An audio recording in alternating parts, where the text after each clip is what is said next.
সবাইকে সংবাদ এক নজরে স্বাগত। সঙ্গে আছি সুরাইয়া শুভ্রা। থাইল্যান্ডের ব্যাংককে অনুষ্ঠিত ষষ্ঠ বিমস্টেক সম্মেলনে প্রধান উপদেষ্টা ডক্টর মোহাম্মদ ইউনূসের সঙ্গে ভারতের প্রধানমন্ত্রী নরেন্দ্র মোদীর দ্বিপক্ষীয় বৈঠকের সম্ভাবনা রয়েছে। শনিবার ভারতের পররাষ্ট্র বিষয়ক সংসদীয় কমিটিকে এস জয়শঙ্কর জানান, বাংলাদেশের চিঠির বিষয়টি বিবেচনাধীন রয়েছে।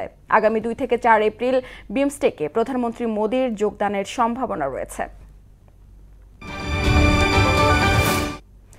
জাতীয় ঐকমত্য কমিশনে আজ সংস্কার প্রস্তাব জমা দেবে বিএনপি ও জাতীয় নাগরিক পার্টি এনসিপি।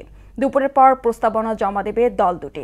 এদিকে সংস্কার প্রস্তাবের সুপারিশ নিয়ে সংলাপের তৃতীয় দিনে রাষ্ট্র সংস্কার আন্দোলনের সঙ্গে বৈঠক করেছে ঐকমত্য কমিশন।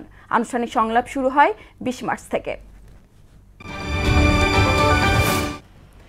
ঢাকা সিলেট মহাসড়কের নরসিংদীর অংশে 6 লেনের কাজ চলমান থাকায় ঈদে যানজট ও দুর্ঘটনার আশঙ্কা করছেন পরিবহনের চালক ও যাত্রীরা। সংস্কার কাজ চলমান থাকায় কোথাও কোথাও সড়ক সরু হয়ে পড়েছে। এ পথে ঢাকা, সিলেট ও চট্টগ্রাম বিভাগের 9টি জেলার মানুষ যাতায়াত করে। তাই এবার ঈদযাত্রায় ঘরমুখ মানুষের দুর্ভোগ বাড়ার আশঙ্কা রয়েছে। এবারে ঈদ উল ফিতরের আগে পরে 7 দিন মহাসড়কে ট্রাক, কাভার্ড ভ্যান চলাচল বন্ধ থাকবে। তবে প্রয়োজনীয় খাদ্যদ্রব্য, পচনশীল দ্রব্য, গার্মেন্টস সামগ্রী, ওষুধ, সার এবং জ্বালানি বহনকারী যানবাহনের আওতামুক্ত থাকবে। সড়ক পরিবহন ও মহাসড়ক বিভাগের সহকারী সচিব জসিম উদ্দিনের সই করা প্রজ্ঞাপনে একথা জানানো হয়।